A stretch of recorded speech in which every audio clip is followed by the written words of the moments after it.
Good evening to everyone, and good evening to our panel here, our candidates, and good evening to each one of you, and to our county exec. Special shout out to you. Want to welcome you to Westphalia Christian Community Church, better known as the W, and we changed the name as a reflection of wanting to be a relevant and effective church in the community. I am Timothy West. I'm the pastor here. And tonight, we want to give the community an opportunity to meet the candidates that are running to lead this beautiful county. And so I'm so glad that you are here tonight. I'm so glad that all of you are here on tonight. And I just want to take a moment to welcome you. How things will run tonight, that's not my task. My task is to welcome you as the pastor of this church and to do what we always do in the tradition of our faith, and that is have a moment of prayer. Let us pray. God, we thank you for this night. We thank you, oh God, for the candidates who are before us. We pray, oh God, that you will give them the wisdom and to be able to articulate the vision for the residents of this community whom they have thrown their hat in the plate to serve. God, we pray that you will guide and direct this meeting and this forum tonight, that we will have the discerning spirit to know who it is that you have decided would best serve Prince George's County to take us to the level that we need to go. And God, we just open it all up to you. So God, bless this gathering, bless these people. And we pray now, O Lord, that you will lead and guide us. In Christ's name, amen. I will now turn the mic over to Reverend Banks. Good evening, everyone. Thank you all for coming out this evening. This is a very important time for us to invite all of our county executive candidates to come out and talk to us this evening about their vision for Prince George's County. So I know it may look sparse in here, but it's not as sparse as it looks because we are actually live on our YouTube channel. So many of our seniors and other people may not have been able to come out tonight, but we know that they are watching online. I want to introduce our moderator for this evening. This is Spencer Bryant. Mr. Bryant is a respected and well-known radio personality. He regularly covers regional politics around the DMV. Spencer began his career behind a microphone in the voice acting industry before moving into public radio at WYPR in Baltimore, where he was an on-air host for All Things Considered and Weekend Edition, as well as a senior producer for several award-winning productions. Spencer is also a licensed historical guide in the Washington, D.C. region, including the Arlington National Cemetery. Born and raised in Maryland, Spencer is a graduate of the University of Maryland, Eastern Shore, where he studied journalism and history. Spencer is also a proud member of Phi Beta Sigma. So we just want to say welcome to Mr. Bryant, and thank you so much for spending this evening with us. And we'll turn it over to you now. You can handle the forum from here.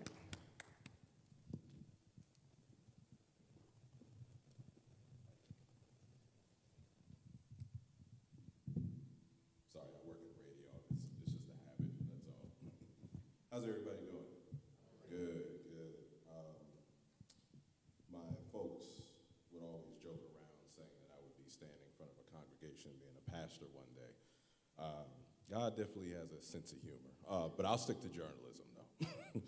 So, folks, thank you guys for coming out. As you guys know, we are living in a very interesting political climate right now. My role is being an anchor, also currently being at WAMU at 88.5, the NPR DC NPR station.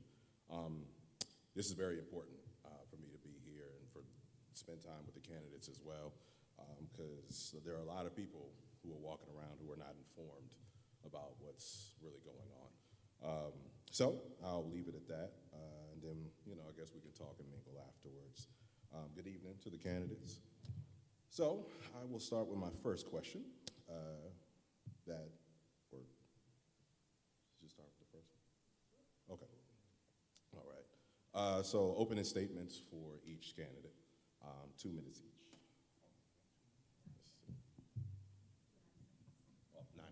90 seconds. You hear that? 90 seconds. Testing. Good evening, Westphalia Christian Community Church. Thank you for the invitation. My name is Billy Bridges. This is my third time in the race from 2018 as well as 2022, And as in those times, this time I also am a self-funded candidate, which means I have no strings attached. I come before you in honesty. I'm a lifelong Christian, father and grandfather, Air Force veteran with experiences in accounting and finance, auditing, and law enforcement. I'm a 28-year employee of the Prince George's County Public Schools, where I was an educator, paraprofessional, special educator, information technology specialist as well, and did some administration work. For some formal training, I have a BA in political science. I have master's degrees in public administration, pastoral counseling, as well as emergency management. I'm not an attorney by trade, but because I realize there's a legal aspect to the county executive office, I'm finishing up a master's degree in legal studies right now. My plan, new Prince George's County plan, which was scripted in 2018, says that we're going to govern with a Christian capacity to improve our healthcare, safety, schools, and wealth. I know we'll get into more of that tonight, so I'm not going to do all of that right now to give you details of the high points of those. So, thank you. Thank you. Hello, I'm Aisha Braveboy. I'm your current county executive. I grew up here in this amazing county. I attended public schools, Melwood Elementary. I graduated from Kettering Middle School and then Largo High School. I went on to the University of Maryland at College Park and then Howard University for law school. I have served this county for over 20 years. I've served in all three branches of government as an elected official, first as a state delegate representing this area, District 25. I also served as your state's attorney for 8 years, and during that time, we were able to reduce crime. In particular, carjackings and homicides went down tremendously, and I had an over 90% felony conviction rate. I was elected last year to serve as county executive, and it has been through my service as county executive that my total experience as a legislator, as a state's attorney, and as a lawyer has really come full circle for me. I've been able to not only use my skills and experience, but also, most importantly, my faith. And I can tell you that today is the National Day of Prayer. We have been celebrating that all across this county. I'll just leave you with one quick prayer or scripture. James 2:14. What good is it, dear brothers and sisters, if you have faith but don't show it by your actions? I have always acted with my faith, and I look forward to sharing more with you this evening. If I could, I do have some exciting news that I'm going to be announcing. I have an interview, or actually now 2 interviews, starting at 7. So unfortunately, I have to leave here a little early, but I'm grateful to have this opportunity while I'm here. Thank you. Good evening. Thank you. My name is Marcellus Cruz, and I've lived in the county for over 40 years. More than a candidate, I'm a man of faith, I'm a husband, I'm a father of a 3-month-old, and I'm a son. And I've seen true leadership up close and personal. My mom, one of 12, received her PhD and proceeded to put most of her siblings through college, practically lifting my extended family out of poverty. Those type of principles taught me that leadership is not about a title. It's about opening up doors for others. That principle has followed me all my life. I've taken young people all around the world building churches, homes, and schools. Here in the DMV area, we helped raise $6.6 million for the homeless veterans. And we also did bone marrow drives where we found 2 matches in the Black community. In my professional realm, I've worked with and for government, helping innovate. Just 2 of us built a visa passport system for another country and our government. That led me to receiving the Presidential Lifetime Achievement Award on Service and Civic. It is time for us to rebuild with love and concern. Thank you. Good evening, everybody. I am Charnel Ferguson. I'm running to be your next county executive. So my experience stems from activism. I served on the National Board of Directors for the NAACP. Originally, I created history when I reestablished the chapter at Bowie State University fighting for justice and equality. Some of you all may have seen me on Fox 5. I stood up on a hate crime. My classmate was killed at University of Maryland College Park. I stepped up to the plate because that's what a true leader does. From there, I actually received my business graduate degree at Bowie State University, the first HBCU in Maryland. I also have my master's in public administration as well. So I feel like you have to have the necessary skills and tools to create change in your community. I also understand what it is to be a true leader, which that means serving the people and make sure government works for the people. I previously held a role in at-large Councilmember Mel Franklin's office, where I was his Director of Constituent Services, bridging the gap between the people and government. So I've actually been on the ground and understood, but I must admit, I'm not a politician, I'm a public servant, because I've constantly served in this community throughout, and I didn't just up and decide to run for office consistently. I'm for the people and by the people, and I understand what it is to be a great public servant. Thank you, and I look forward to your support.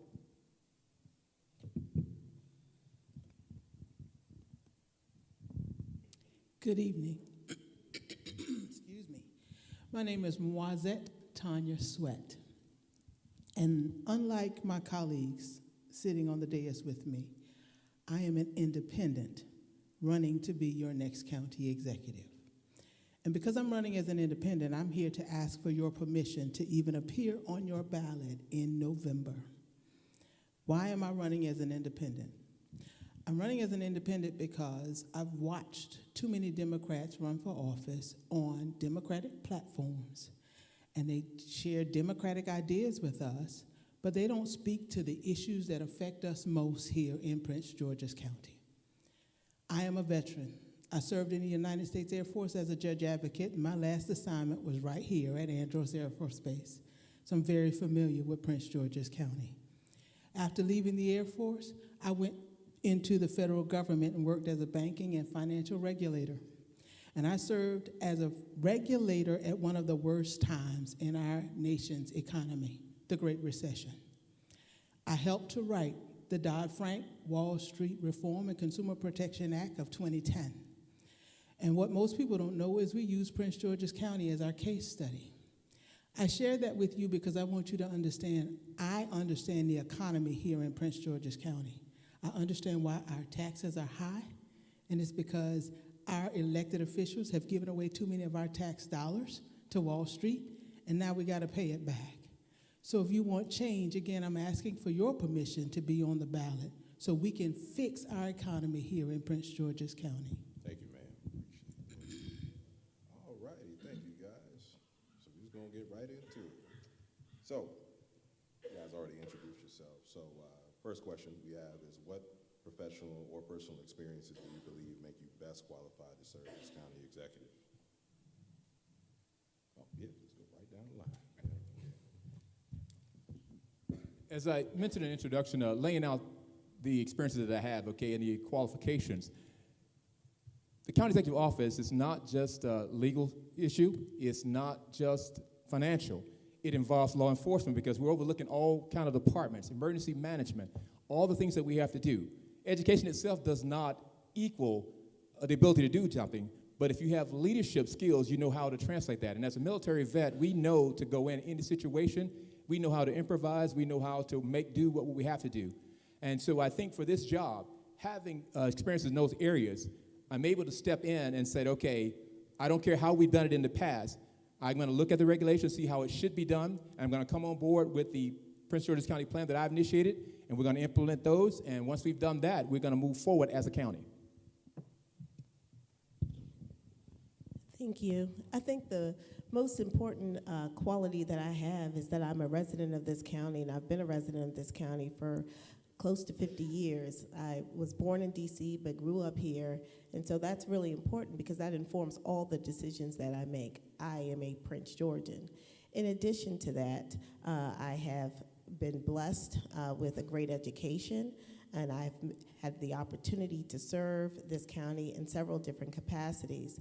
That has allowed me to oversee large budgets, including a $24 million budget when I was state's attorney, and now a $5.9 billion budget as county executive. I have been able to, in less than a year, zero out our structural deficit and set our county on a pathway to success. One of the things that I am most excited about is the economic development opportunities that I have been able to work on already as county executive. And I'm able to deliver to the residents things that they've been asking for. Like the reason why I have to leave a little early today is because we just got word that a deal was finalized that we've been working on to bring Sprouts to Westphalia to anchor the retail there. It's really important that every part of our community has access to quality grocers and to healthy foods and options. I believe that's the right of every resident.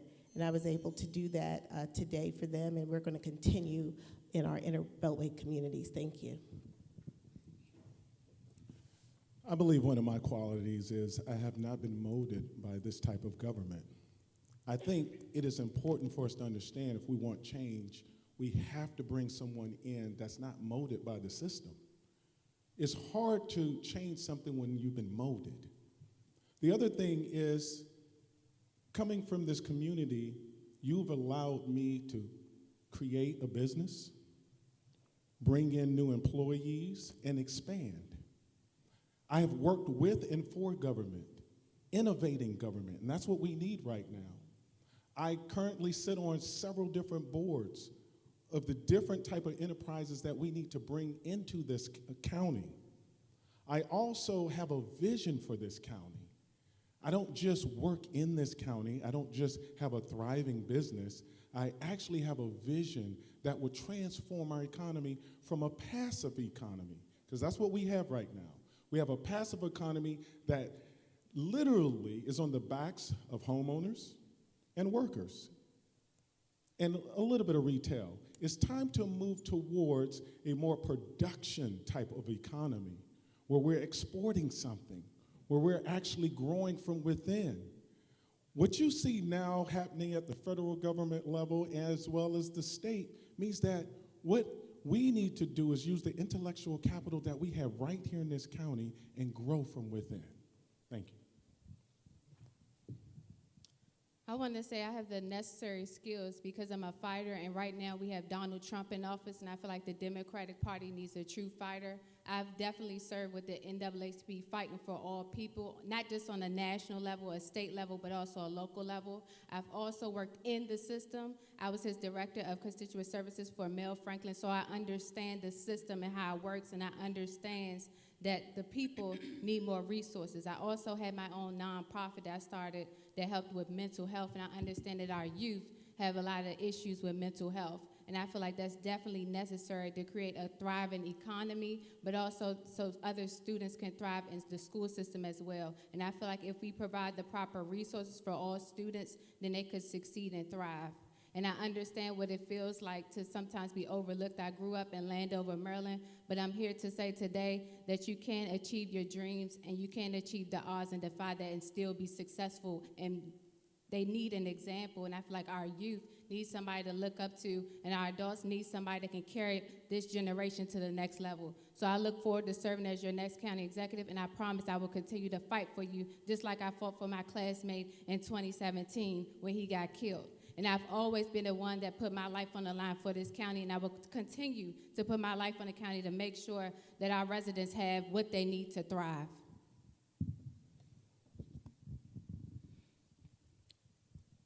Everything that I've ever done in my life has prepared me for where I am right now today. So it's not just one thing that I can point to as the best thing that would make me a good county executive. It's everything. From the time I was 21 and took my first oath of office as a second lieutenant in the United States Air Force, I was taught to lead. Through my entire experience in the Air Force, I was taught how to manage people, how to manage money. When I left the Air Force, I was the senior defense counsel for this region, and I had an office that represented young people who'd gotten themselves in trouble here at Andrews Air Force Base and at Fort Meade, Maryland. So I had to understand what it would take to manage the legal defense for a large area and a large group of people. When I went into the federal government, it was the same thing again. It wasn't just about handling, knowing, understanding, researching, writing, interpreting the law, but it was also about managing the people who did the same work that I did. It was also about writing the law to protect consumers. That's each and every one of us. To make sure that investors didn't take advantage of people, to make sure the bankers didn't take advantage of people, to make sure that our insurance companies didn't abuse us and take advantage of us. Everything I've done in my experience, professional life, makes me a good county executive. And what I will tell you is, the leaders that we've had so far don't understand big business. They don't always understand what they get us into, All right, and it's thank you, costing ma'am. us. Thank you, appreciate that. Next question we're going to move on to is, many residents believe there's a lack of affordable housing in Prince George's County. Do you agree? And if so, how do you plan to address it? We can just go straight down. Keep it. Thank you. Now, this gets into the part of the plan that I'd hope we'd get to. Wealth creation. I do agree that affordable housing is missing, and it's because we are asking developers to come in here. We are bending to their every need. My plan creates a Prince George's County Investment Bank, which allows citizens of any age range, any income to invest in industries that we want to bring here. That includes building housing, affordable housing. It includes grocery stores. It includes high-tech industry, fine dining, whatever we need. We don't need to ask the developers to do it for us. We don't need to lure or brag about when they've done something or they agree to come here, because they're coming here to make money, and they're not concerned about you. But if you own those industries, if you own that construction, if you own a portion of that, every time a mortgage is paid, and if the bank chooses to hold the mortgage there, that means every time a mortgage is paid, you are actually getting something back as well. That's called generational wealth. So we can address housing and any other issue from the standpoint of the citizens being in control or empowered to enriching themselves. Thank you. Thank you so much. I do believe that we need more affordable housing, and that is why Prince George's County is leading the state in the development of affordable housing. I have also focused on leveraging our investments in projects to create that affordable housing. There are units being built right now along the Blue Line corridor at the Addison Road Metro Station, which will be affordable. There's another project at Capitol Heights Metro Station. Actually, 3 projects there. 2 of them will be affordable housing projects. And I believe that we need alternative housing stock. We need to look at things like tiny homes, because there are residents here in the county, especially some of our seniors, who want to move out of their big homes and just need enough room for themselves and maybe one other person. And so having more housing stock makes a lot of sense. But one of the best ways of making housing affordable is by giving first-time home buyers a real opportunity to get in the marketplace. And that is why I have increased, under my administration, we have increased first-time home buyer down payment assistance from $25,000 to $50,000, giving more people access to the American dream, which is home ownership. But we are leading the state in the development of affordable housing, and we're now looking at providing more creative housing stock for our residents. Thank you. I believe that we do need more affordable housing. But when you drive around Prince George's County, what do you see? You see large homes. You see large townhomes. When you see a county that's built the way we're built, we're becoming a bedroom county, which means that we come here to sleep, and then we drive out to entertain ourselves or to go to eat. In order to have affordable housing, we have to change the structure in how we're building and developing. And that requires our leaders to not allow, like we've heard, developers to take the lead. I'm an architectural designer. If you want true affordable housing, you have to build mixed units. You can't just build a bunch of big homes and give people funds to get into those homes. I'm talking about walkable commerce hubs. You've seen this, where we build up sometimes and we allow businesses to come in, right? And, retail on the bottom. grocery stores, places where you can just come home and walk to. And then you have condos for our young professionals, for our young families. We have to structurally change our mindset on how we're building in this county. Thank you. I do believe we have an affordable housing crisis, honestly. I feel like we should actually look at affordability not just for first-time home buyers, but also our senior citizens, and make sure that we understand what affordability really is, because in another jurisdiction, it may not translate the same for Prince George's County.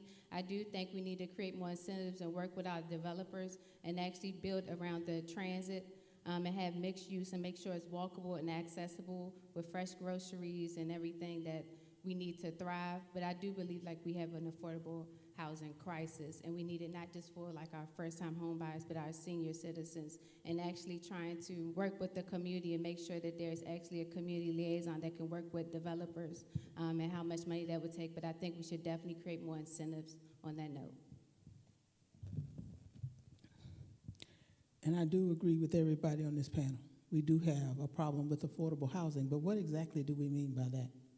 Because it's not just about the new houses that are being built for a minimum of $350,000 and up. We have a crisis with those of us who already own our homes being able to maintain those homes and pay the taxes on those homes. And the new homes that are being built right now are not quality homes. So within 15 years, you got to put on a new roof. That's not affordable. Within 15 years, you've got to redo your garage door. That may not be affordable. We also have a problem with homes for our disabled. We don't have accessible homes. We need homes with higher toilets, lower cabinet countertops, and larger doors, because more of us now are using wheelchairs and rollators or walkers, and we can't even get in our homes. So now we've got to look at making major modifications to our homes so we can stay there. We need to look at doing more income-based housing. The average first-time home buyer now is 40 years old. How are we going to change that? Because that's a national economy. That's not a Prince George's economy. But what I will tell you is we have a lot of good homes right here in Prince George's County that have good bones. How about taking the community development block grants that we get from HUD and helping our residents remodel some of these older homes so that they can stay in them and they don't have stairs to climb and a lot of debt to get into to stay in the house? Thank you for that. All right. So District 9 resident asked, the county is growing so fast, but in the southern end of the county, we are getting numerous subdivisions that are not decent or don't have housing.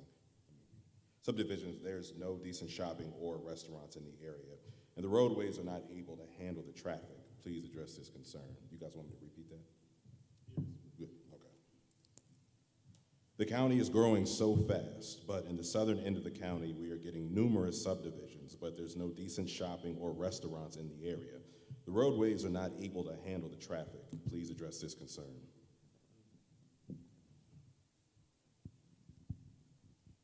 All right, get back again to the Prince George's County plan. If we have a plan in place, we don't have to worry about issues that keep coming up because there's a blueprint for us to work from. As I mentioned earlier about the Prince George's County Investment Bank for the voters, you are bringing in, so those concerns about retail and those new developments and so forth, if we have an Office of Suburban and Urban Planning, we decide before that stuff is even built, the houses, we decide in advance what's going to be there. We don't just let the builders throw it up and run out. We need to make sure also, again, that we are the ones in control of the building. Don't let them come in to do the building because they're going to make that money and they're going to roll out. We need to make sure that, again, you are investing in home construction. You are investing in home ownership. You are getting part of that mortgage. And the roads, that's part of our infrastructure that's been neglected. And I live down in District 9, and there are roads that are down there, there are potholes there, your car is going to be torn up, and that's an additional expense. So we're talking about affordability, we can't have that. And it's easy to fix, but I think part of that problem goes back to priorities, and we have to understand the Department of Public Works and Transportation needs to be divided up. It cannot be that big. We need to do one portion for transportation and the other part for public works. if we can divide it up, we can get the expertise that we need to have in to fix those roads on a timely schedule and on a rotating schedule, because roads only last so long. With the traffic, we can't expect it's going to be there forever. Thank you.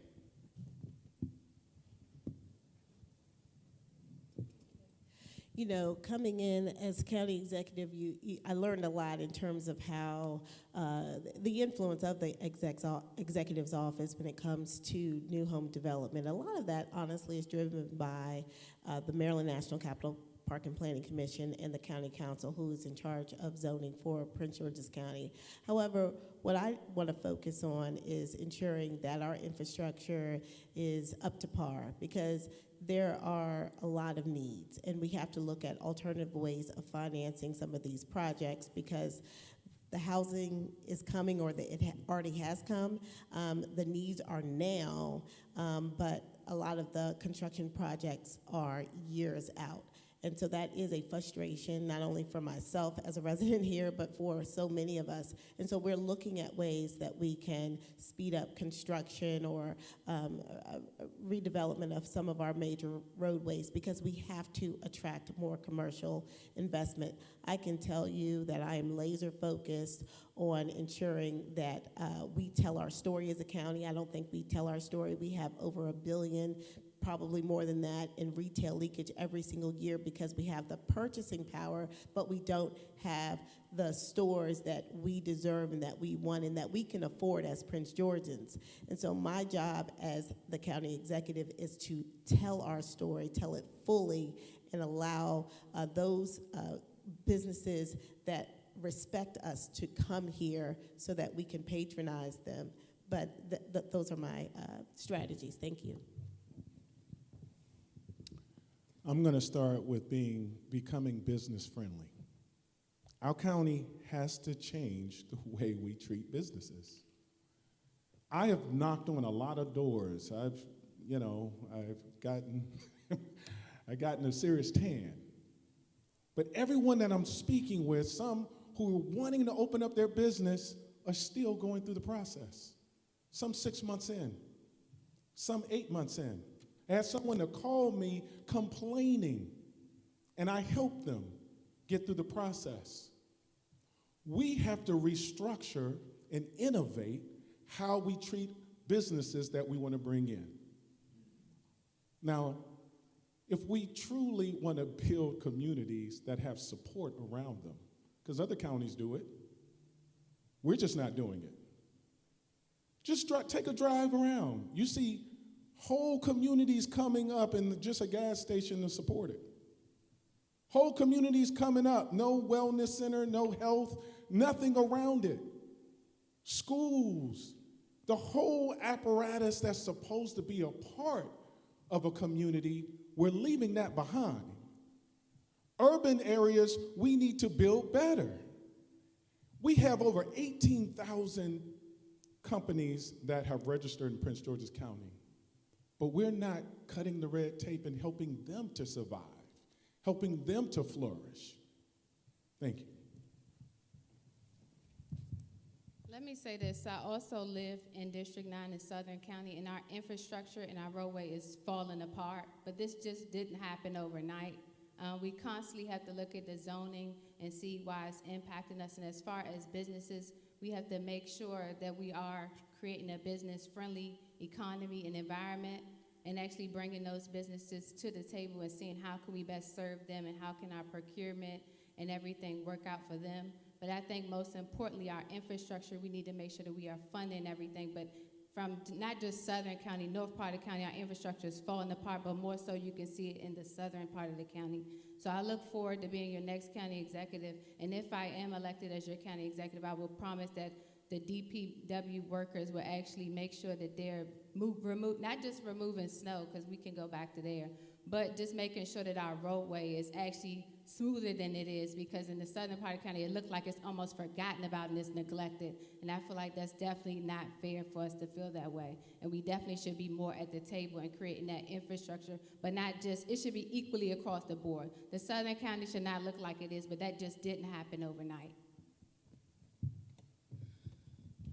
Ms. Ferguson is absolutely correct. This has been a crisis that's 25 years in the making. First and foremost, it was poor planning that put us in this predicament. And now we have to stop the presses for a minute and go back and fix the problems. And it's not going to be easy, and it's not going to be cheap.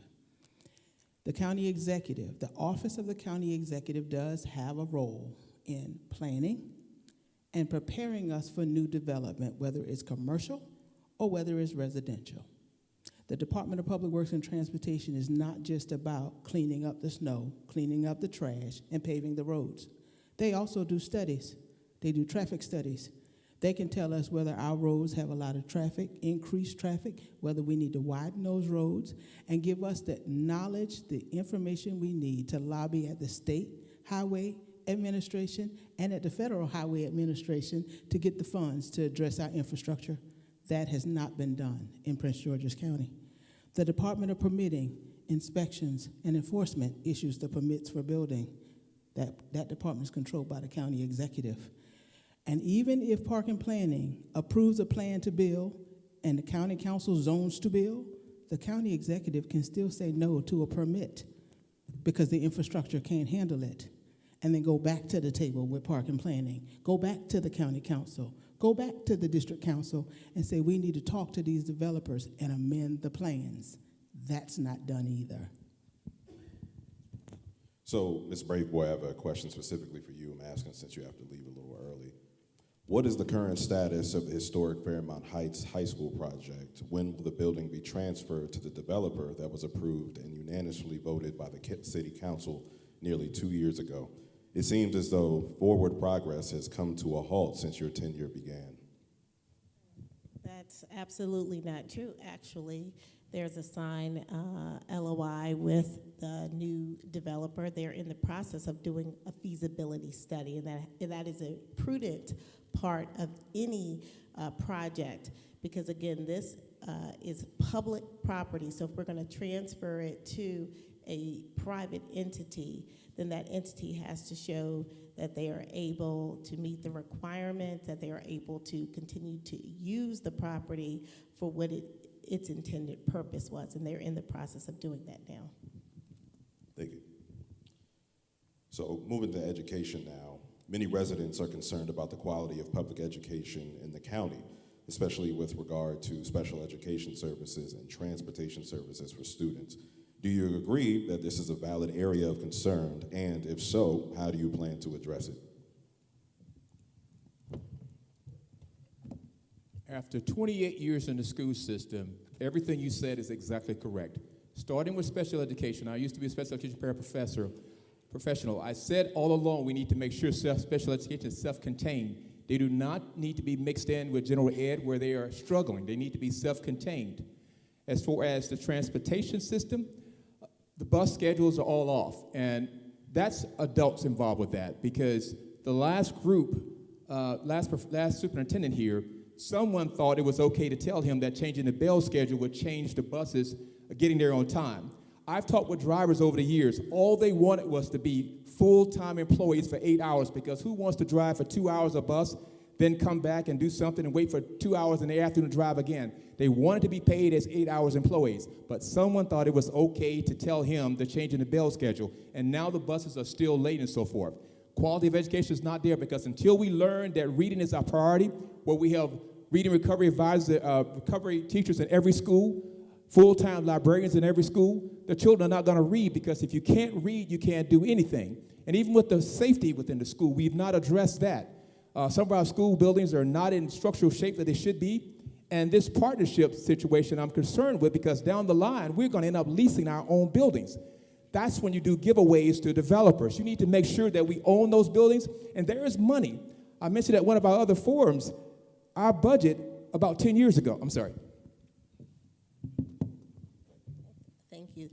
Since unfortunately this will be my last question because I have to do 2 interviews to talk about the future of Prince George's County and the fact that we are actually elevating in so many different ways, including our retail. But none of that matters if our young people are not prepared. And I do believe that every young person, regardless of their abilities, has a future. and they can be successful. And that is why this year I put, for the first time in probably a very long time, I put more money in than was required through maintenance of effort to ensure that we had additional money for our special needs population, as well as paying for additional math and reading skills classes. That is something that the superintendent asked for. I absolutely agreed with him that we needed to pay special attention to our special needs population. And as our economy improves and we have much stronger and better days ahead, we're able to put in even more into the Prince George's County public school system. When it comes to bus drivers, just like with teachers, Prince George's County led the state in the reduction of teacher vacancies last year, and that's because we finally have a superintendent that's willing to talk to and negotiate with our teachers. Thank you. And I do apologize that I have to leave. Thank you.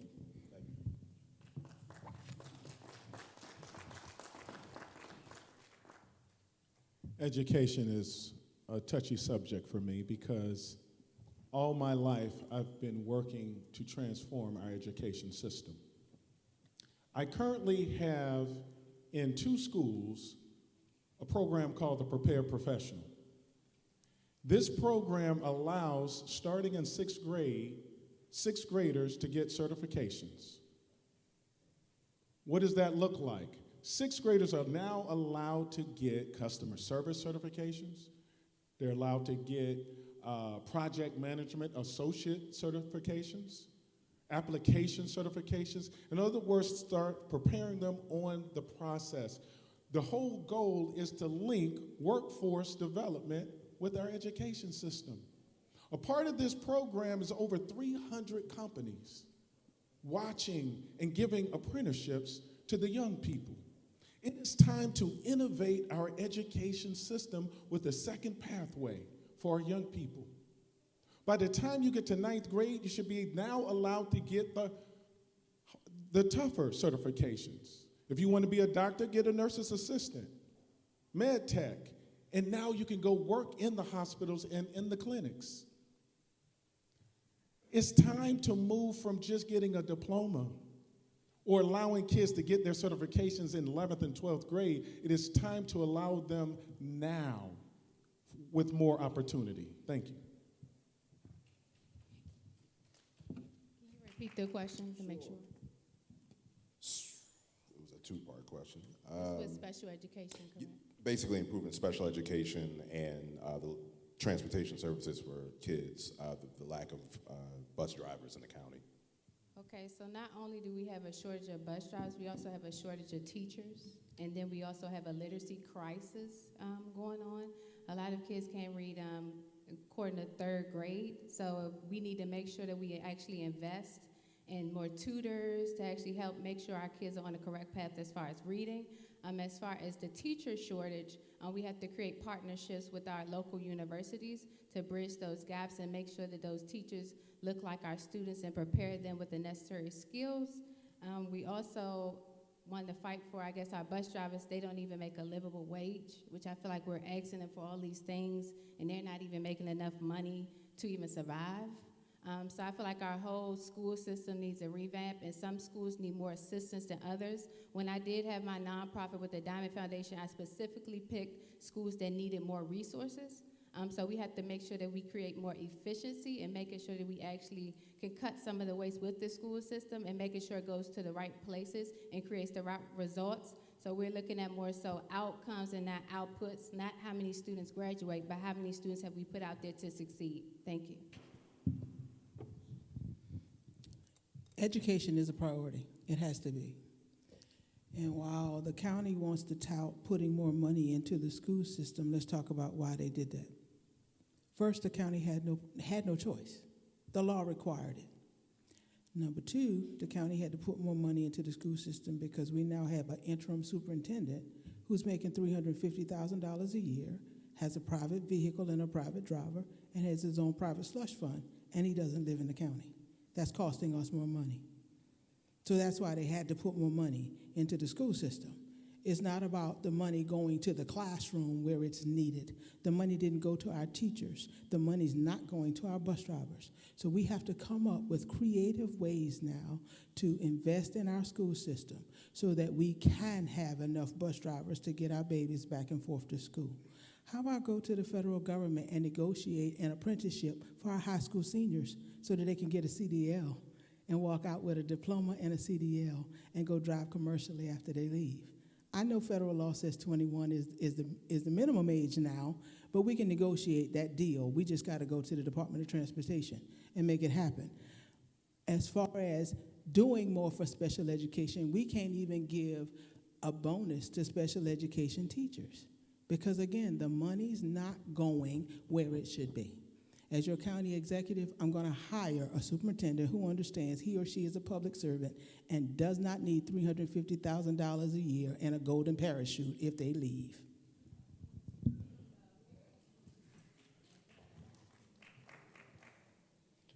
So, moving on to the sphere and data centers. How do you justify building the sphere at the same location that was to generate money for the school system that has a $150 million deficit?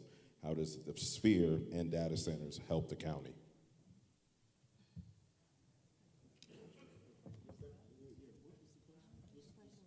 So how do you justify building the sphere at the same location that was to generate money for the school system that has a $150 million deficit? My colleagues are going to have much more to say on that.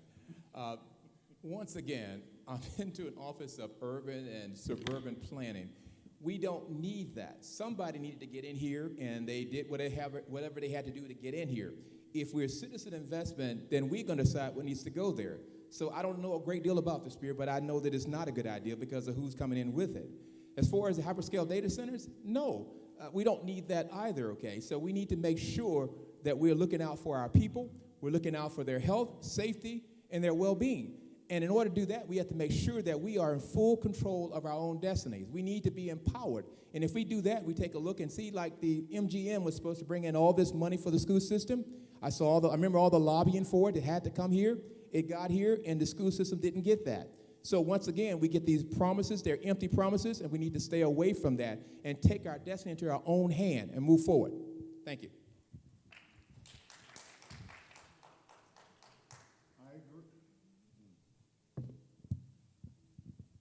I agree with everything he said. Listen, we've been doing deals from a place of weakness. The budget, has anyone taken a look at the budget? It's built on the backs of homeowners. Okay, we're going from 1.11 billion to 1.22 billion this coming fiscal year. Workers, they're now saying that we'll be paying more. We're going from 900 and something million now to 1 billion in taxes. Fines have gone up from 4 million to 15 million. This economy is a passive economy. And so then when we talk about the sphere, we're once again negotiating from weakness. Because the developers and everyone else in the state have all the cards. And we're just left with building in this county. And let's just take a look at how money works. Money needs to move around the county. But everything that's coming to the harbor is coming into the harbor and back out. It is time for us to build differently and take on new enterprise. And I have an enterprise that I want to bring up when I get the chance. But it's time for us to come from strength. Thank you.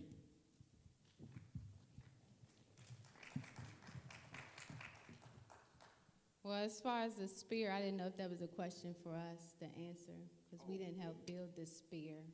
But it would be a no for me as far as the sphere. It's not doing well in Vegas already, and I think we're getting a smaller version of the sphere. I'm not sure who's going to entertain or what kind of opportunities or quality jobs it would create for residents. So that's what I'm interested in, creating quality jobs and not just service jobs. So for me, the sphere is a no, and the data center she paused it, but she didn't stop it, from my understanding, so it still could continue to go on.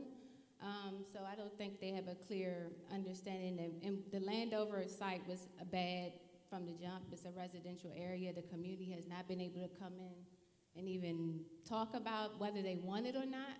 It kind of is on the back end, like, oh, you're getting a data center. The county executive's going to pause it, and then the people are protesting, but they didn't know anything about the pause. But a pause is not necessarily a stop. We don't want it. So it could continue to be built. As far as the environmental concerns, yes, there will be a lot. As far as the utilities, I'm sure that may increase, and they're already high now, and everybody's complaining. And I know I'm complaining about my bill, so everybody else is too. So it would be a no for me as far as the data centers, utility centers, and I want to create quality jobs more so and focus on the education centers we have here. I went to Bowie State University. I have my master's. So I want to create quality jobs and create a thriving economy and not just a sphere where we don't know who's entertaining. It's not creating quality jobs. So I'm interested in more development that create quality jobs. Thank you. And for context, for those of you who don't know, the Sphere is basically a massive theater. IMAX theater. Yeah, that's being built off the Potomac River, right across the river from Old Town, from Alexandria. Sorry, I'm not a candidate. I was just explaining. No, you're fine. You're fine. I was going to explain it. You helped me out. There is no justification for the Sphere. There is none. Bottom line is, this was the state's idea, namely, yes, your governor came up with this idea because his California and Las Vegas friends wanted to help him run for president.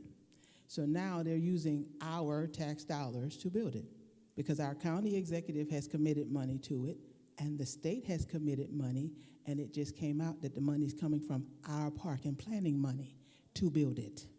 So there is no justification for the Sphere. And yes, I live in Southern County, and no, I don't want to see that big ball when I drive down 210. Data centers, I'm a hard stop no. We got enough environmental toxins here. We're already killing us. We got enough cancer clusters and no specialized care to take care of us. We've got to stop bringing this stuff in thinking it's going to make us money. The Sphere, if it comes, won't be completed until 2032.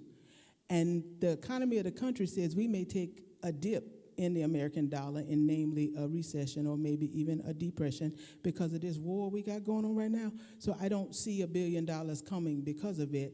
And oh, by the way, ask your state and county leaders about the tax abatement given to qualified data centers. We're not going to get revenue on those either. So why are we bringing this stuff to Prince George's County?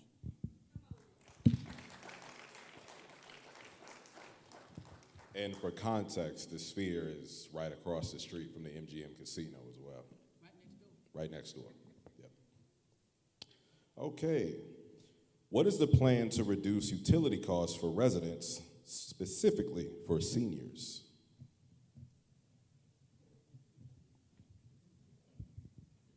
I had an approach on that, which is not traditional.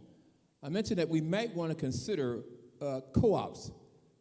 Co-ops in the sense that we reach out to our voters, our residents, okay, and say, for instance, that we're going to make an offer to our SMECO, PEPCO, based on the number of homes. I estimated 347,000 homes. So let's say a home that's under 1,000 square feet, $50 per month electricity. One's 2,000, maybe 100, okay. We're going to funnel all that together and make an offer to SMECO or PEPCO to accept this as payment without any, because sometimes you're not going to use as much. But if we can take this to them and say, this is what we're going to do. As far as our seniors, when we bring in the revenue that we're talking about, I mentioned about the investment bank portion of it. That's one end. But I also failed to mention that the county has resources that we can recycle things. We can sell things. There's nothing to stop us from selling those things, bring in additional revenues. So once we bring in those revenues, and I must say something about the school system. Even though I've been a 28-year employee, there is fraud, waste, and abuse there. There is no way we could have gone from a $1.2 billion budget to over $2 billion in under 10 years. Something is wrong there. So I mentioned we need to go back 10 years, find out where the expenditures started to go up, and we need to make sure we make an adjustment there because there is enough money in the budget to take care of everything that we need. Thank you. We need a utility fund. We need a rent fund. We need all kind of funds to help our senior citizens, our veterans, our homeowners, you name it. We need these funds. So I'm going to go ahead and introduce this thing right now.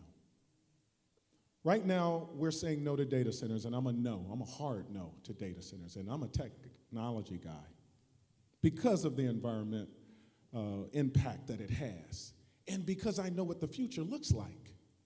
Decentralization is the future. Now, what is decentralization? Uber, they decentralize the transit. Airbnb, hospitality. Well, data centers are now being decentralized. Companies are now coming in and decentralizing where we don't have to have the environmental impact. I sit on the board of one, where you can put out devices no bigger than this phone. But now let's understand why they want to build these data centers. Yes, it's great for AI, but it's the money impact that they get from it. Why would you spend $5 billion on a data center? Because you know that you will recoup that in a year. It's the new gold. It's how we're making money. This industry makes a lot of money. And I have a plan for the county to make money doing something totally different. And I'm going to get into it, I guess, in the next round. Thank you. As far as the utility crisis, the Maryland Public Service Commission actually looks at the rate. So as your county executive, I would plan to demand answers on why our utility has been increasingly going up. But the current county executive has did the senior, I think, utility fund but payments, but the seniors don't even know how to fill out the form. And when I worked with at-large Councilman Mel Franklin, I had to help senior citizens fill out the tax credit form. And so it's actually like you have a fund there, but they don't have the necessary tools and resources to receive the funding. So there's a lot of gaps and barriers, but it's actually fixing the problem and not just, oh, we're going to offer $100. That may not help everybody. And it's not just seniors who have the utility problem, it's everybody has a utility problem. Their bill is going extremely high, and we want to demand answers on why that is and actually make sure our residents have transparency, because sometimes this government really struggles with transparency, why things are high, where's our money going. You know, it's just like that should be the bare minimum for us, because we are citizens and we live here. Thank you. Well, if you're wondering why your utility costs went up, I'm going to tell you, because we already know. In Baltimore last month, the Office of the People's Counsel got that disclosure, and it's called data centers from Virginia. That's why your utility costs have gone up. And they use the cold winter as an excuse to justify it. They're already spreading the cost across the Potomac.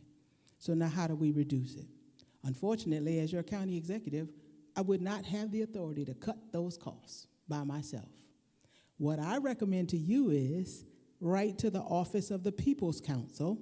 You can file a complaint online. You can send them an email. You can send them a letter. Tell them your utility costs are too high.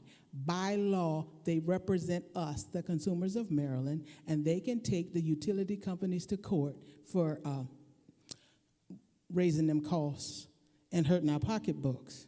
That's the first thing we all can do right now as individual citizens. As your county executive, I will advocate with the federal delegation to say we need federal law to stop this madness. Because you see, we're on a grid right now where we're not producing enough energy, and if we're not careful, we're going to start experiencing rolling blackouts. So I'm also going to have to advocate with the state General Assembly and our governor to do something about the energy we produce right here in Maryland. We have to fight for change. Thank you. All right, 2 more questions. Next one's a little bit long. I'm a caregiver for my mother. There is a big disconnect with customer service and ensuring people receive the Medicaid they are entitled to. There are long wait periods on the phone, and when you get to the social services office, they refer you to online services. They do not give accurate information. What do you propose to do to make the system better and ensure these social services representatives are properly trained?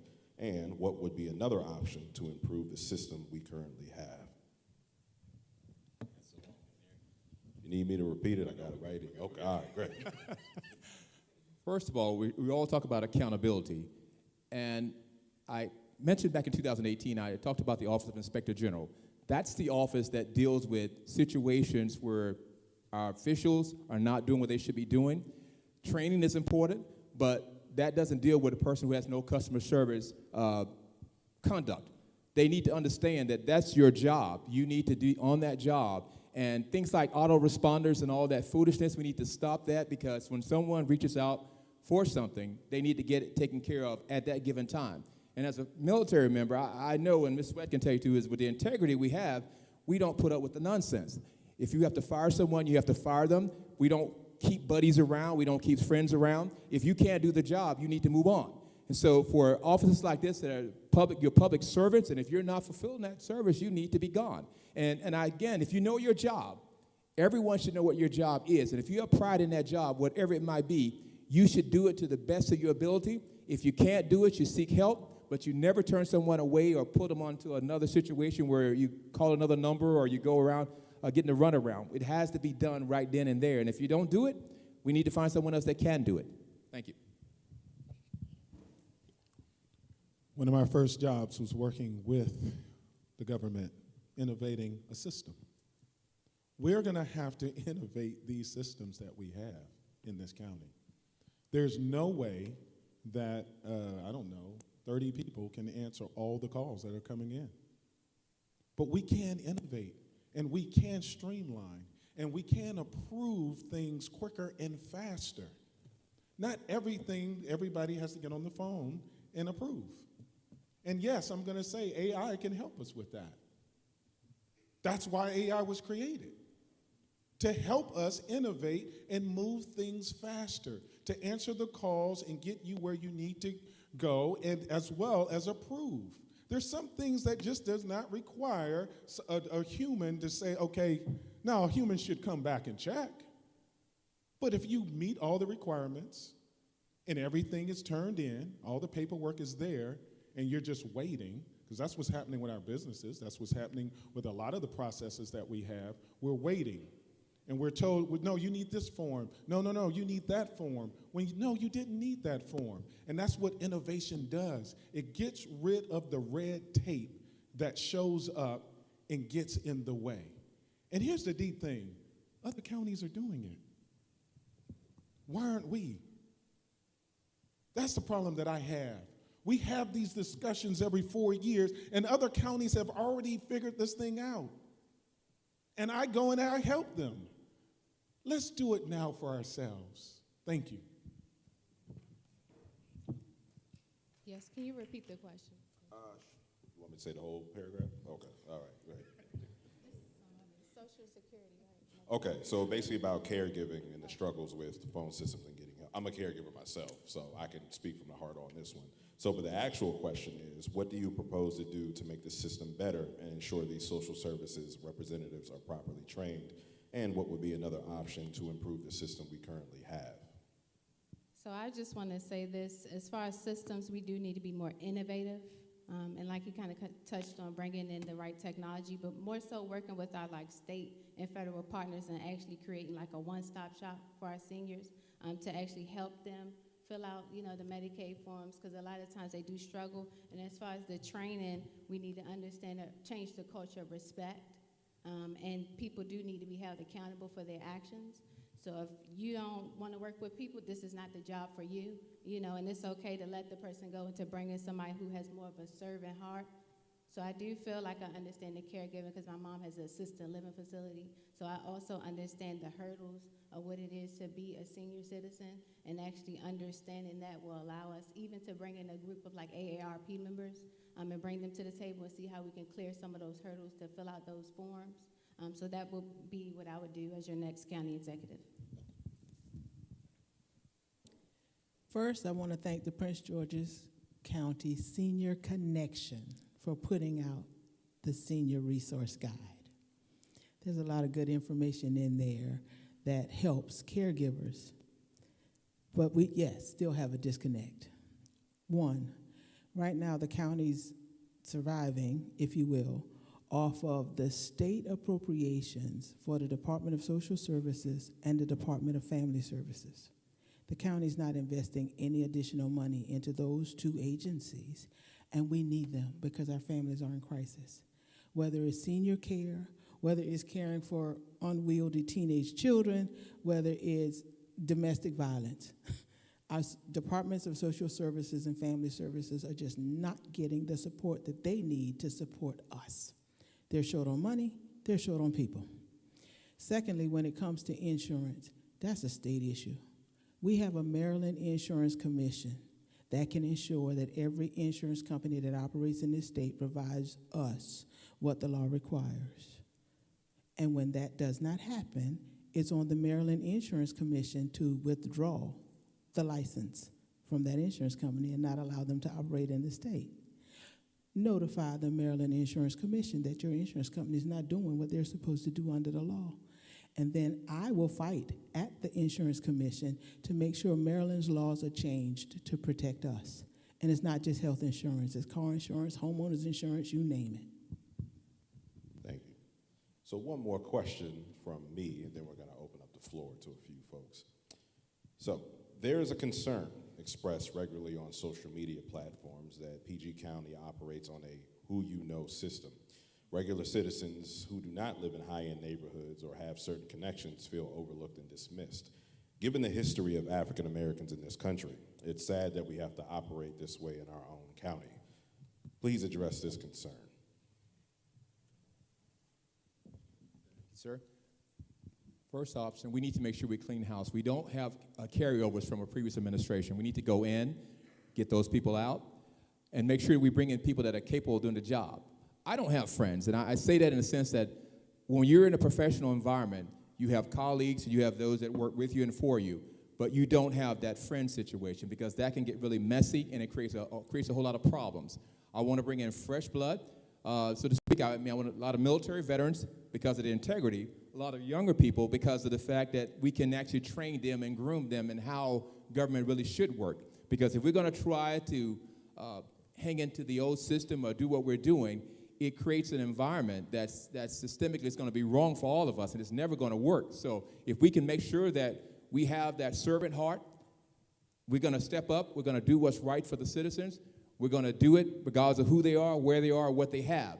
Right now, I agree with you. There seems to be a situation that we are stuck in an autoresponder world. I've sent things up there, dealt with police, and nothing would happen, okay, even with the police oversight board. This is why I say as a county executive, you have to deal with all of the departments, okay, not only the school, the police, and everyone else, healthcare. We got to make sure that we are dealing with our citizens' issues, and we're dealing with them in a prompt fashion, not something that's going to take weeks or months to get an answer to. I've said it from door to door, and I'll say it now. We're going to have to restructure this government. Service should not take a hit because it's under the government umbrella. And I'm going to say that again. Service shouldn't take a hit because it's under government umbrella. For some reason, most people feel, oh, it's the government. It's okay. No, it's not okay.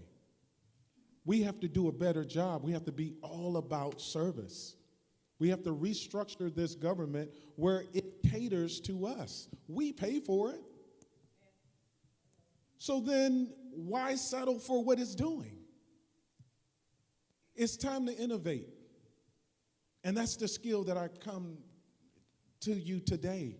It's time for innovation.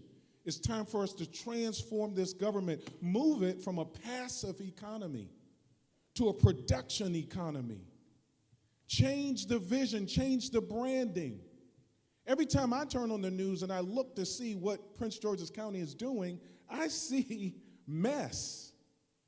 It's time for our branding to change, somebody to get out there and be energetic, to show where we're going. I want to create the innovation technology hub for the world right here in Prince George's County. I want to transform this and give our kids opportunity. It is time for us to think forward 10 years out and bring in enterprises that gives us affordability. And, oh, I'm sorry. We'll pick back up. Yeah, say that for Sunday morning, brother.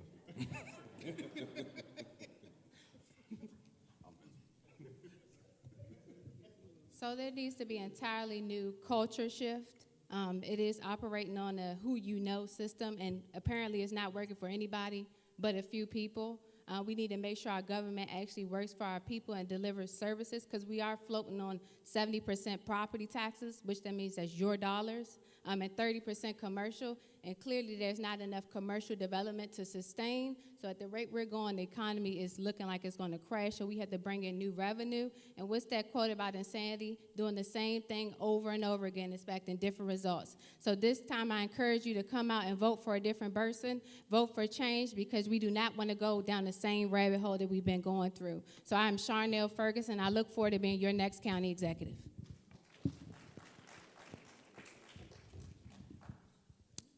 My grandmother used to say, if you don't want to know the answer to the question, don't ask my granddaughter. The who you know system, that's called cronyism. And yes, it is alive and well in Prince George's County and the state of Maryland. That's why I left the Democratic Party, because I didn't kiss the right ring, and so I couldn't get the support to run for office. And unfortunately, for too many of us, for too long, we've been tied to this two-party system, and we've tied ourselves traditionally to this Democratic Party, thinking that it's taking care of us, and it's not. The Democratic Party stopped taking care of us when Bill Clinton was president, to be honest with you, because I was working in the federal government. When the government began to privatize, the government began to take our tax dollars and give it to big business. And that's not how it's supposed to work. And that is a big problem in the state of Maryland, and it's an even bigger problem in Prince George's County. That's why your taxes are high. We vote for municipal bonds for libraries, fire stations, government buildings, and Prince George's Community College. But what you don't know is your county executive and your county council have done municipal bonds for those 9 schools that were built a few years ago. That's why we got a 30-year mortgage on our schools. And all that money is going to big business on our backs. So yeah, we need something different.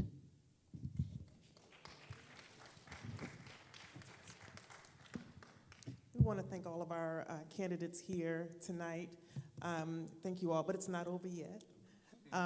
We had not planned this, but we have a sense that maybe some of you all have questions that you want to ask. So we just want to allow 1 or 2 questions if anyone here has a question they would like to ask.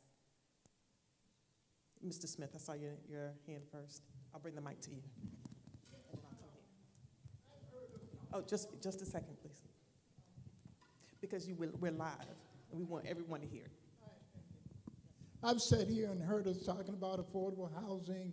We're talking about new roads. We're talking about retail and all of those new things we want to bring into the county. But how would you go about taking care of some of the communities in the county that are old, that may be 40 years old? What would you do to maintain those, that we wouldn't have to wait for a year to get some new sidewalks, or we wouldn't have to wait for 9 months to get an old car picked up? What would you do to maintain those neighborhoods so that they will bring up to par and not worry about all the new stuff, which is good, all the new stuff that you all say you want to bring in? How are you going to handle what we already have?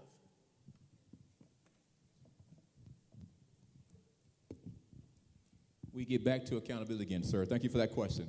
We need to make sure, again, the offices that we have set up for these kind of things, a citizen should be able to call and get it done. If it's not done, then we need to know about that. And I put out an idea that we would have 6 representatives in each council district, okay? There's 6 individuals, 3 males, 3 females, young, middle-aged, and elderly.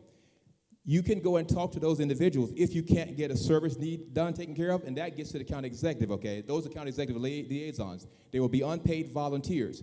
We need to make sure there are extra levels to get. We can't just have one phone number you call and it doesn't get done and you have to suffer with it. You need to make sure it happens. And also, if the public works is doing what it should doing, those sidewalks and streets should be done on a regular basis. No one should have to even call. So if you are stuck in a situation where you're having to call, that's putting a burden on the citizens because sometimes they don't know where to call, how to get it done. But if they're out there on a rolling basis doing it, then we're fine. And if not, the Office of Inspector General can step in and find out why it's not being done. That's why we hold people accountable and make sure that we're doing things that we're supposed to do at all times. A makeover and revitalization. What if I was to tell you that I have a program where you could make up to $500 a month, up to $6,000 for the year? Your own household.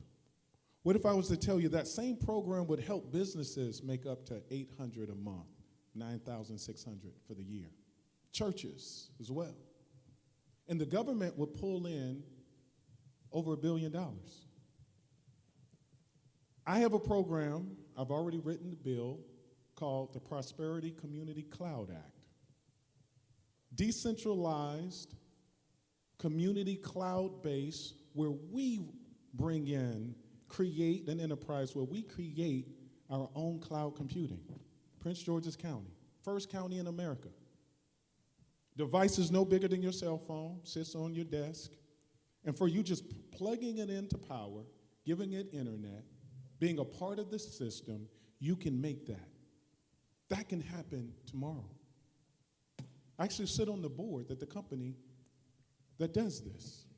And they're ready to come to Prince George's County. And this is not a year out. This is now. We don't get any of the environmental issues, but yet we reap the benefits, and now we create what we need for this county. Now we can do the remaking of those different communities. It is time to bring in new money, new funds. Thank you. Yes, when we talk about revitalization, since I had the county government experience, I was able to see how long it took for people to get sidewalks.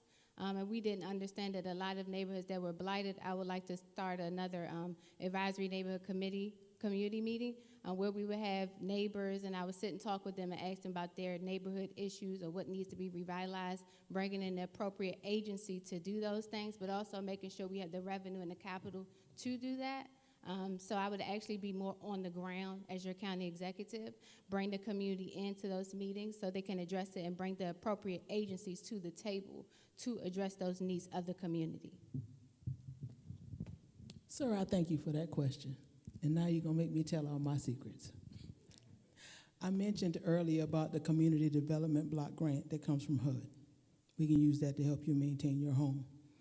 But I'm going to tell you about one other place, and I'm not going to tell you all the things that are out there, but when you get to your computer, take your phone, go to grants.gov. There are pages and pages and pages of grants that the United States federal government gives out to local government every single day to do what we need. This county has never applied for that money. And I've heard people in the government, because I've suggested it to our elected officials, and they say, we don't need to do that. We don't want a handout. That's not a handout. Those are our tax dollars, because we pay federal taxes too. When President Biden passed or signed into law the infrastructure bill, how many signs did y'all see in Prince George's County that talked about this work is being done by the infrastructure bill under President Biden? Not one.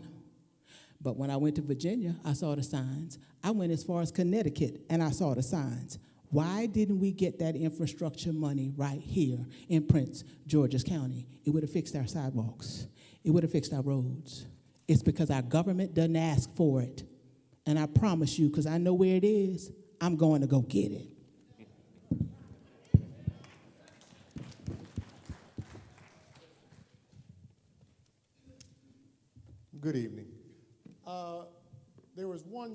did not address. We're still in this area, and all the homes that they're building are suffering from the Doge effect. There are so many people have lost their jobs. I see the $400,000, $500,000, $600,000 homes down here. There was 2 people working in those homes. Both of them lose their job. What you didn't address is the foreclosures coming. And it's coming. I'm telling you right now, it's coming. It is here, but it is coming. Larger than what you think. We can be a prosperous county, but we're not addressing that part of it. I mean, I know the block grants, I know all of that, but we have to prepare ourselves for what's coming to the Prince George's County alone, because from what I heard and what I understand, we're going to be leading in the foreclosures. That's right. Going to be. That's right. We are leading. Yeah. I mean, but it's not addressed, and it needs to be addressed.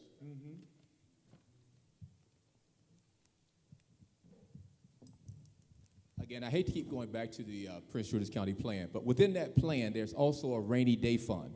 And we said $100 to $200 million rainy day fund. Those could be short-term loans, like when Doge went initially with all the layoffs and so forth.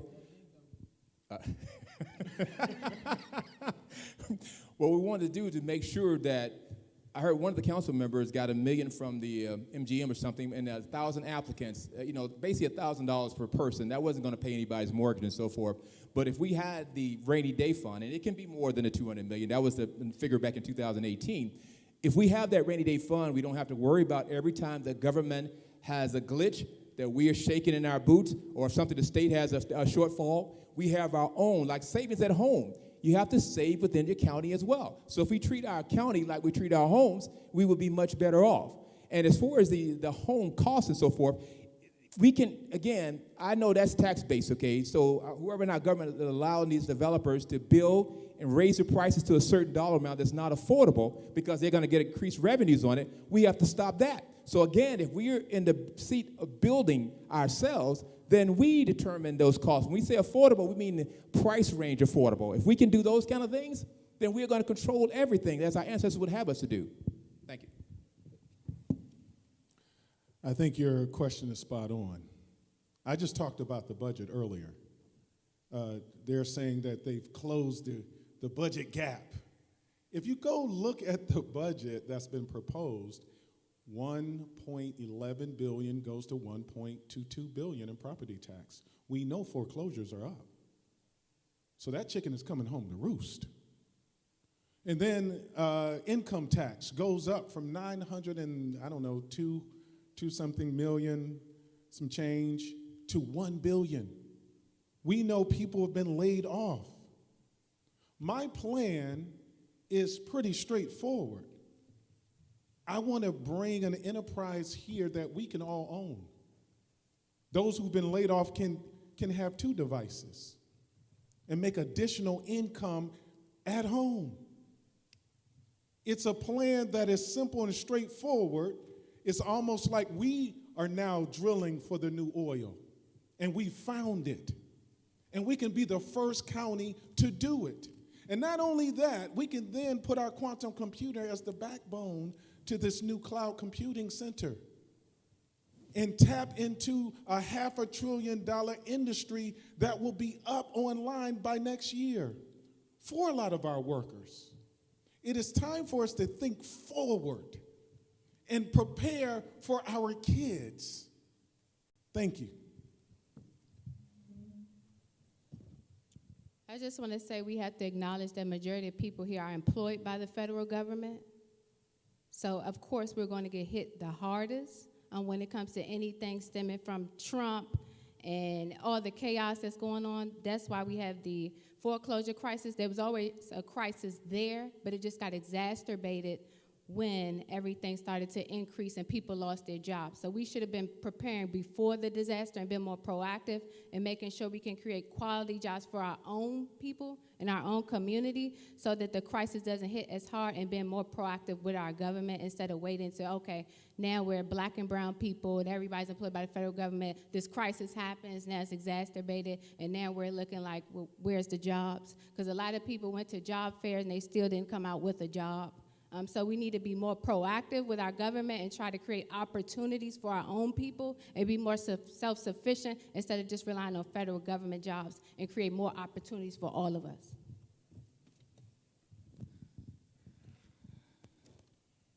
It's never easy cleaning up a mess.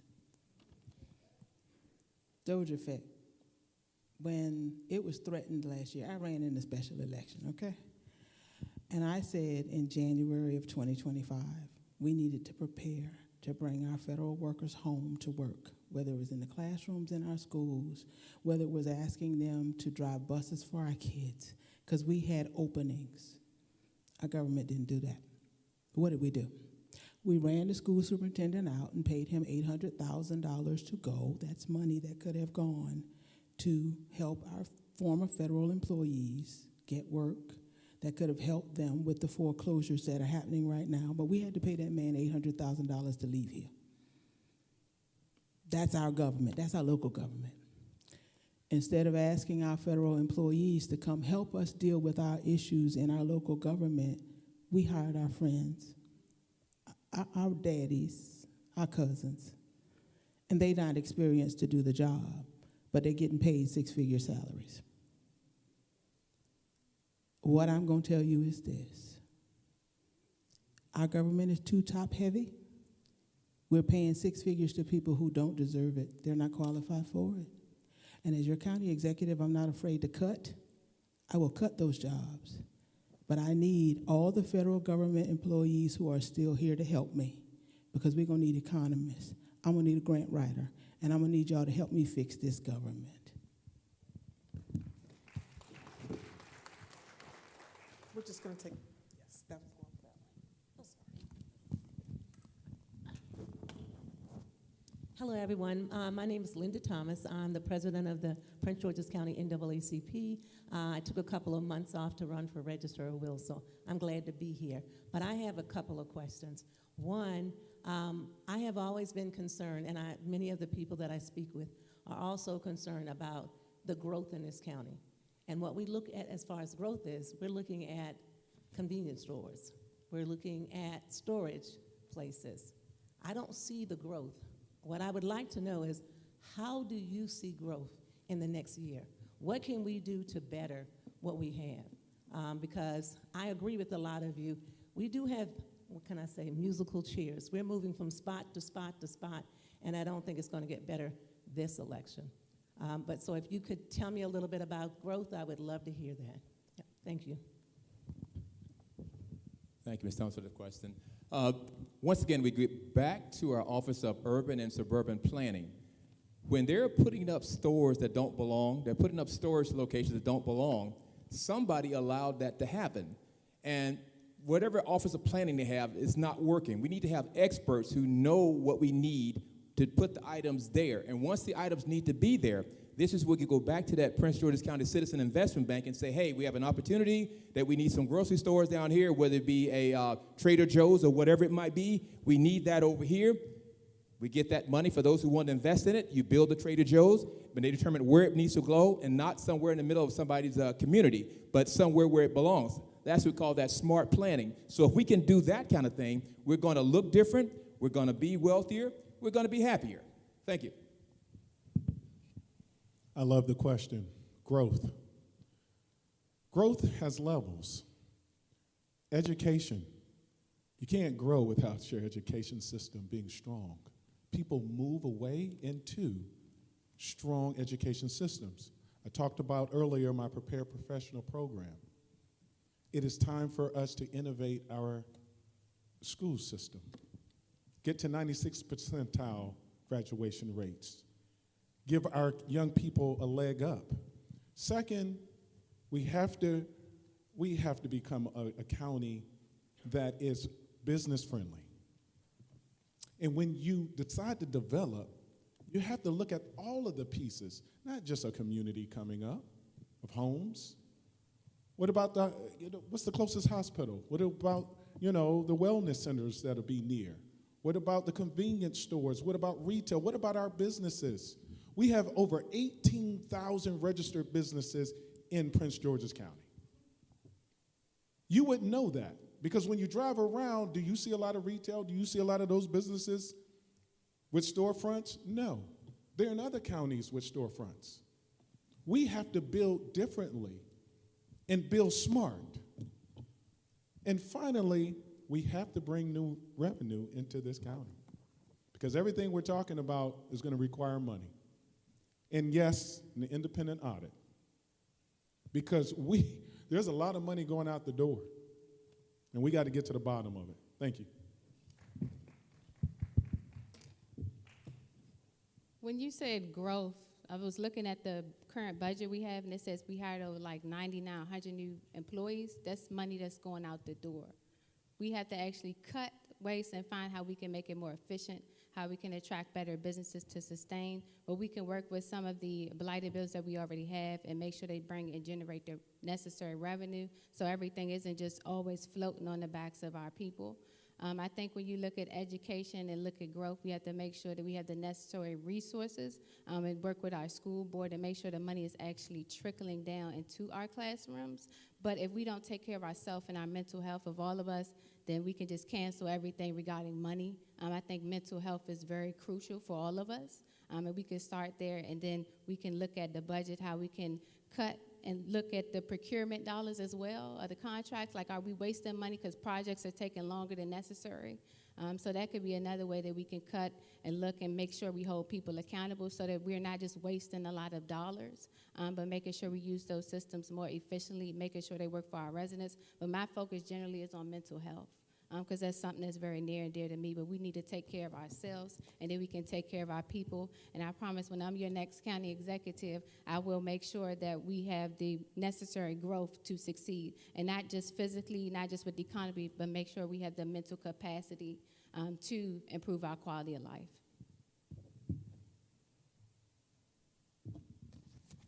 We have no growth in this county, none.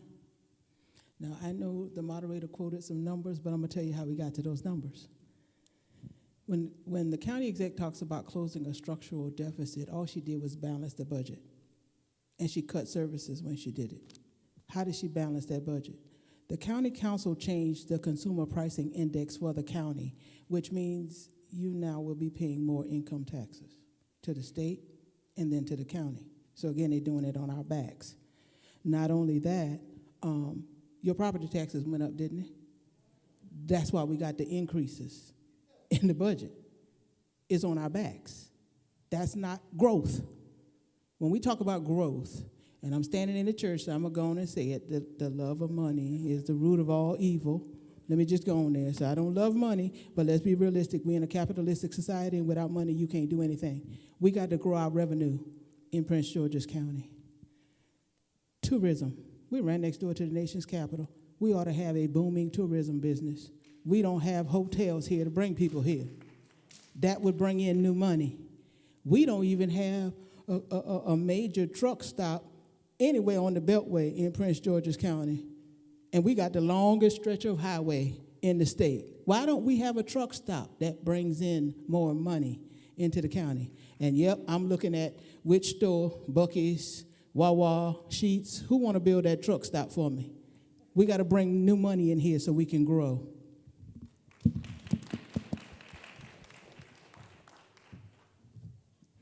I've always wanted to go to Buc-ee's. I've never been. Yeah. I'm going to see my mom. Okay.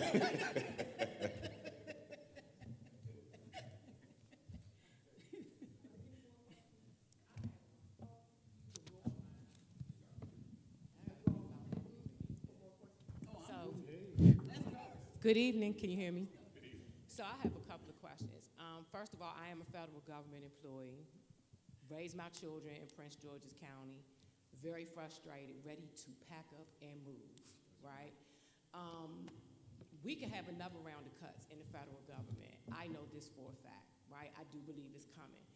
But I'm upset about the way our seniors are being treated. My mother lives in Largo, Bramblewood, very, very small single-family home. My mother in 2 months has a $2,000 electric bill. My house is probably 3 times the size of my mother's. My bill isn't even that high, but I fought. I'm disgusted about that. I'm disgusted that when you try to reach out for energy assistance for your senior citizen who is living, you know, I hate to say it, but daggone near on the poverty line, right? You can't talk to anybody. If you call the energy assistance line, Prince George's County is the only system where you cannot actually really talk to somebody that actually is there, present. That is a major problem. You want to talk about stress and you want to talk about mental health. What do you think that does to a senior? It can kill them. It literally can kill them. So that's upsetting to me that we're out here throwing money away and we're celebrating and we're taking pictures with all the celebrities and just handing money hand over fist to them. And guess what? We got our seniors struggling. I know multiple seniors struggling. The next thing that I want to discuss is our youth. You talk about mental health. My mental health is affected because of all the nonsense that I see. My mental health is impacted not only because I work for the government, but also because of what I see happening to our children. I wish the state's attorney candidates would have been here because I got something for them. We want to criminalize our kids. And don't get me wrong, I don't want to see anybody get killed. I don't want to see anybody get carjacked. I don't want to see all these fights and shootings break out. But what are we really doing for our youth? You have the lowest performing school system, only second to Baltimore City in the state of Maryland. Yet you still want to criminalize our kids. There is something called the Cannabis Reinvestment Act that we, community members, worked hard for in the state of Maryland, up in legislation in 2021. It's millions of dollars sitting for Prince George's County, right, to reinvest in our communities for impacted community members.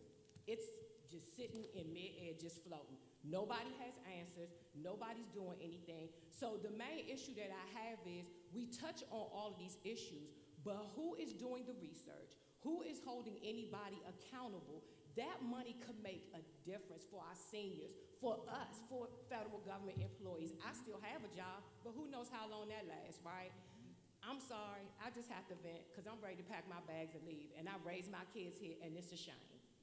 It's really, really a shame. So in so many ways, we are failing. And my question to you is, what would you do, number one, now for seniors? Or what options do you see out there, people that are really, really struggling? You want to talk about foreclosure? What are these seniors going to do if they can't pay the electric bill? What are they going to do? You shouldn't have to have a Dawn to go out here and advocate. I'm going tomorrow in their face and get answers. But that should not be the case. My mother shouldn't have to rely on me. What about the seniors that don't have somebody to go advocate for them? What happens to them? They can die. So this is not just, and I'm sorry, I'm not trying to be rude, this is not just a candidate situation. This is life. And it's young people dying, it's young people suffering, it's single parent households trying to raise these kids, and there are resources that should be in the hands of us. That money for the Cannabis Reinvestment Act a year ago was $10 million sitting for Prince George's County. There has been no movement, none at all. So I just want to know if you have any ideas, because I'm tired.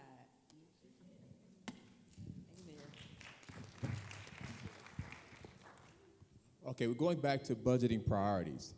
There is more than enough money in the budget to take care of our seniors, our youth, and so forth, but it's being misappropriated.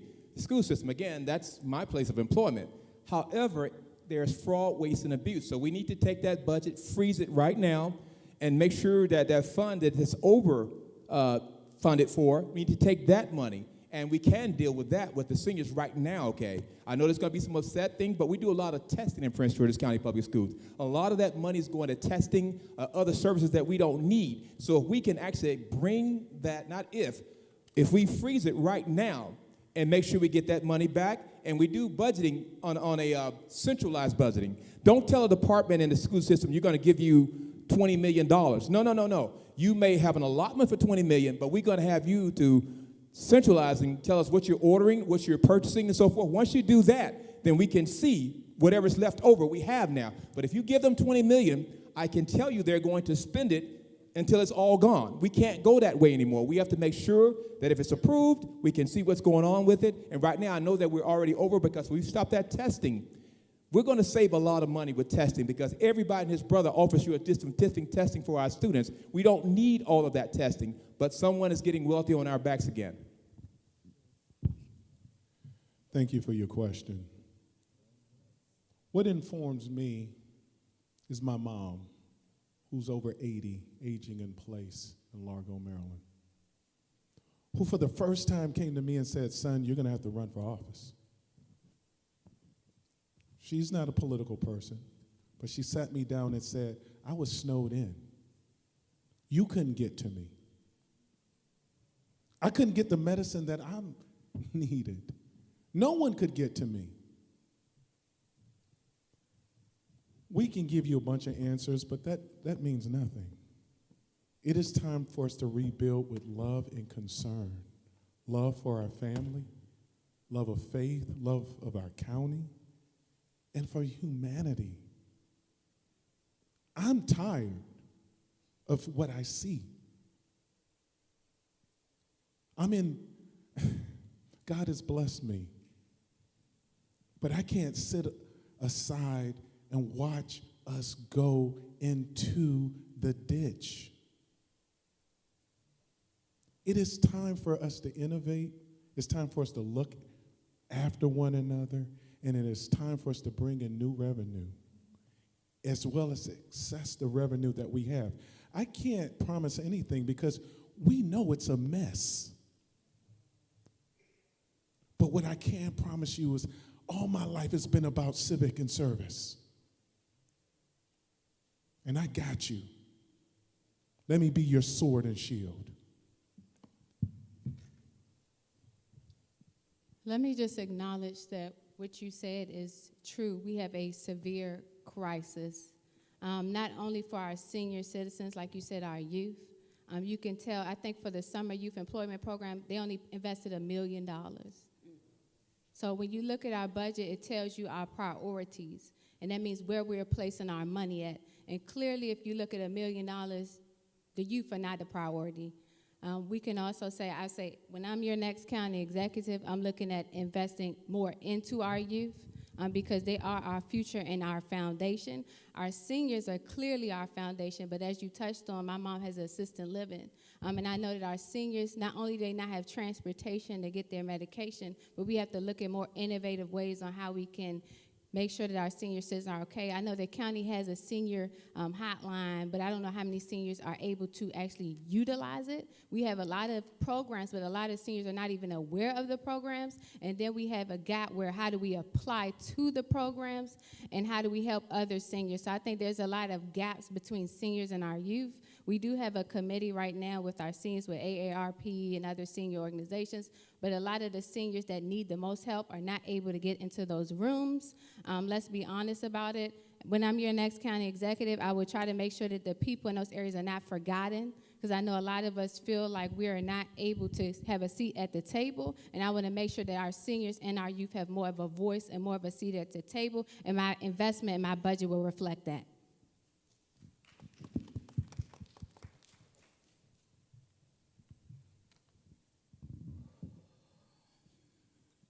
We're in the middle of a 21st century land grab that started in 2001. In 2001, I was serving in the federal government, and an elected official from this county was investigated and then prosecuted. Nobody cleaned up the mess. Nobody wanted to. And administration after administration after administration, the mess has continued. And unfortunately for us, that official is now influencing our government right now today, continuing the mess. I work in private practice. I'm a sole practitioner, and I'm in the courthouse most days during the week. What have I been doing to fight this? I've been litigating for seniors. I've been litigating for our children. I've been fighting for nonprofits. I've been litigating for homeowners, because every group of those people I just mentioned are suffering from the mess that started in 2001, and nobody wants to touch it. The federal government couldn't figure it out, so the prosecutions didn't go deeper than they should have, but oh, let me tell you, I figured it out. And when I pointed out the malpractice that was committed on this county that's costing us a lot of money, the Baltimore law firm asked the judge to make me pay their $35,000 legal fees because I pointed out what they were doing to us. If you elect me, I know what's wrong, and I'm going to fix it.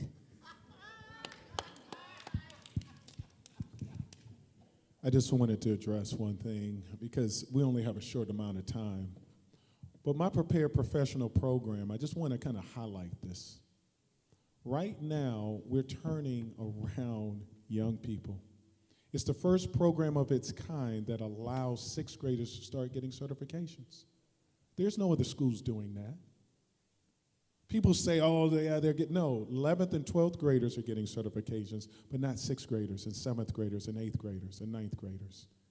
The other thing is we have companies following the young people the same way we do for sports, giving them activities after school, giving them a place to go. Our kids are smart, but we have to give them the programs that they need. And this program gives them opportunity and access. Why? Because when they get that diploma, that's not the time to ask them what you want to do. The whole time should have been that process. And our young people are hungry for this. This is why I said we have to transform our education system, and I have a plan. And this plan has a 96th percentile graduation rate. It is time for us to innovate with things that we already know work. Let me be your next county executive. All of us will be in office together. It's time for a team of rivals. Thank you. Thank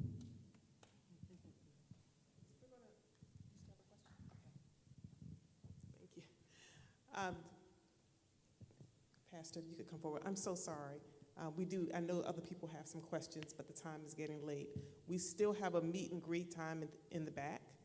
Are you all still available for a few minutes in the back? So if you have additional questions, please, you can talk to your candidate one-on-one, to all of our candidates one-on-one. Pastor. Amen. Let's thank every one of these wonderful candidates. Thank you for your time, your energy. I would vote for you all. Excellent. And Brother Spencer. Man, appreciate you. Excellent job. Let's give him a hand as well for moderating this wonderful forum. Well, I came in to welcome you, pray for you. Now we're going to pray our way out of here. And so let us stand to our feet and move forward to the fellowship